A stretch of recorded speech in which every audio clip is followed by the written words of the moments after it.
বস্ত্রখানা পরিধান করে স্নান করে না মা? করে। এখন আছে গ্রাম অঞ্চলে শহর এলাকা ছেড়ে গেলে দেখা যায় বস্ত্রটা ছেড়ে দিয়ে তারা পুকুরে বা গঙ্গায় স্নান করে। এটা পূর্বে দেখুন কেন বস্ত্র হরণ করেছিল। অনেকে এখনকার যুগে ছেলেমেয়েরা বলে ওই তো কৃষ্ণ বস্ত্র হরণ করেছিল শক্তিতে। কেন করেছিল এটার মানেটা জানতে হবে, কেন করেছিলেন। তাই আজ আমার গোবিন্দ মনে মনে চিন্তা করছে, তোমরা যে গঙ্গা মাকে ব্রত করে পুজো করো, আজ তারই পক্ষে দাঁড়িয়ে তোমরা বস্ত্রহীন অবস্থায় স্নান করছো। তার মানে তোমরা গঙ্গা মাকে অপমান করছো, অপবিত্র করছো। তাই আজ সখীদের শিক্ষা দেওয়ার জন্য আমাদের প্রাণ গোবিন্দ আজ সকল বস্ত্র হরণ করে নিয়েছে। আর সখীরা আপন মনে নৃত্য করছেন, কিন্তু ওদিকে যে বস্ত্র হরণ হয়েছে এটা তারা দেখে। তাই সখীগণ মনে মনে চিন্তা করছে, অনেক বেলা হয়ে গেছে, এইবার আমাদের গৃহে যেতে হবে। তাই এক সখী আর এক সখীকে বলছে, রাধে চল চল, বেলা অনেক হয়ে গেছে, শীঘ্র করে বাড়ি না গেলে আমাদের শাশুড়ির বকা খেতে হবে। এক কাজ কর, যেখানে যেখানে যার যার বসন মেলেছিলি তোরা সেখানে গিয়ে তার বসনগুলো নিয়ে চল রে সখী। তাই হবে।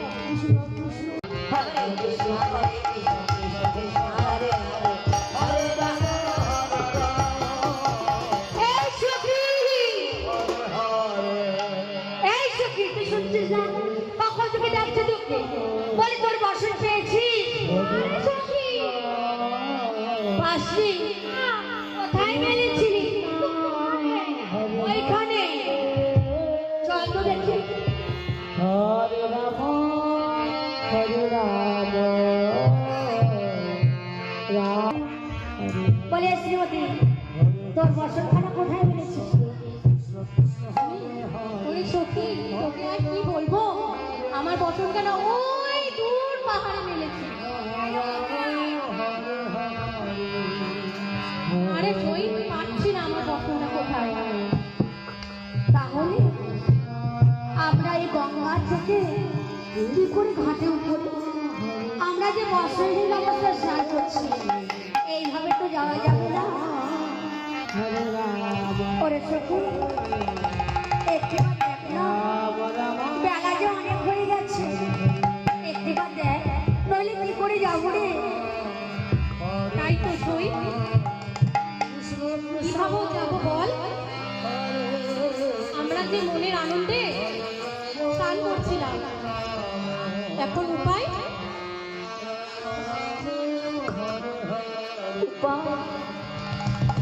উপায় একটা বের করতে হবে যে সখী, নইলে যাবো কি করে। এই সখী দেখ, একটু কর্ণ পেতে ভালো করে শোন, শোন না। দেখ দেখ, একটা নুনুঝুনো আওয়াজ হচ্ছে মনে হচ্ছে। দেখ, তাই তো সখী। এই সখী শোন শোন শোন শোন শোন শোন। আরে শোন, ওই পেছনেটা ভূত নয় রে, ওইটা যে পদবৃক্ষ। আর ওই পদবৃক্ষে ঝুলে আছে দেখ, ওই যে নন্দের বেটা আছে না, কানু কানু। আজকাল বুঝি নন্দের বেটা ওই ধুতি ছেড়ে নারী জাতের বসন মানে বস্ত্র পরে শাড়ি নাকি বলে। শোনো শোনো, বলো, ওই শাড়িগুলো আমাদের, তোমার নয়। তো তোমাদের কি লজ্জা শরম নেই? বসন ধুয়ে তোমরা নদীর জল চান করছো। শোনো শোনো, যা হওয়ার হয়েছে, তুমি আমাদের বস্ত্র ফিরিয়ে দাও, আমরা শীঘ্রই বাড়ি যাবো। দিতে পারি, সত্য আছে। আবার কি সত্য? দুই হাত তুলে বলো, বন্ধু তুমি আমার, আমি তো বসত দেব। বলে সখী তুই বল। আমি বলবো না। আরে বল না, বল না। কেন বলবি না? আমার ঘরে স্বামী আছে। ও তোর ঘরে স্বামী আছে, তাই বলবি না? বলে তুই বল। না না না, বলে শ্রীমতী শোন শোন আয় এই শ্রীমতীকে দিয়ে আনতে হবে ছাড়া উঠা যায় বলে শ্রীমতী তুই একটিবার জানা না রে সখী কি বলিস আমার দ্বারা হবে না না না তুই যতই বলিস আমার দ্বারা হবে না কি ঠিক করলাম তো দেখছো এখন যদি আমরা এই কথা না বলি আর না যাই বড্ড দেরি হয়ে যাবে বাড়ি যেতে হবে কত কাজ পড়ে আছে দেখ না সে তুই একটিবার দেখ না সে এই শুধু শোন শোন শোন আমরা সবাই মিলে একটা বুদ্ধি করি বুঝলি আমরা বলবো তুমি আমার আমি তোমার না ঠিক আছে বলে বন্ধু বলো বেশ আমরা বলবো তাহলে বস্ত্র দেবে তো বলে তুমি আমার আমি তো তাহলে বলছো শোনো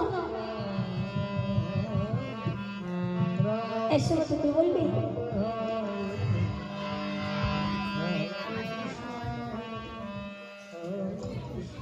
ও বন্ধু বলো তাহলে বলি হ্যাঁ তুমি আমার কিন্তু আমি তোমার নয় অসুবিধা হবে না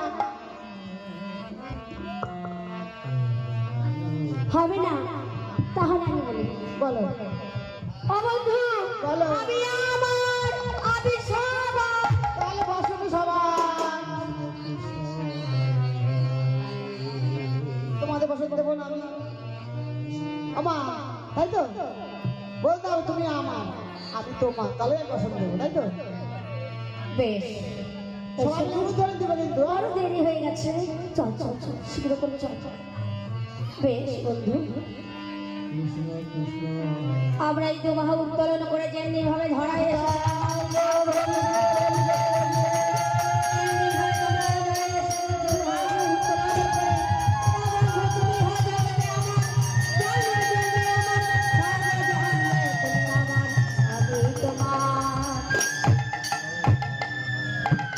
শুধু এই জন্মে নাই গো গোবিন্দ জন্মে জন্মে যেন আমি তোমার হই আমি সকলেই বৃন্দাবনে যত সখীজন আছে না সবার জন্য আছি তাই তো মা পিতাই গৌর হরি হরি